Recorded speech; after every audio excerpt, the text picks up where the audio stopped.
चाकू खरबूजे पे गिरे या खरबूजा खुद जाके चाकू पे गिरे, क्या फरक पड़ता है? आखिर में कटना खरबूजे को ही है, बिचारा खरबूज.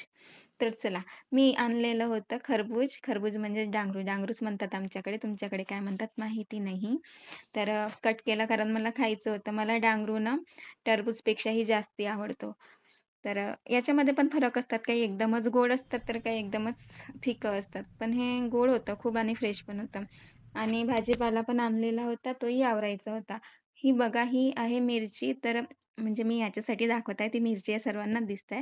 पण ही मिरची खूपच फिकी असते. फिकी म्हणजे खूपच फिकी असते.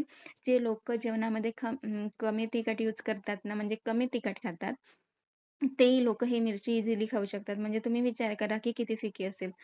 त्या मिरचीचे मला टिपोरे बनवायचे होते, त्यासाठी आणलेली होती मी. आणि मग मी बनवले होते पालकचे पकोडे.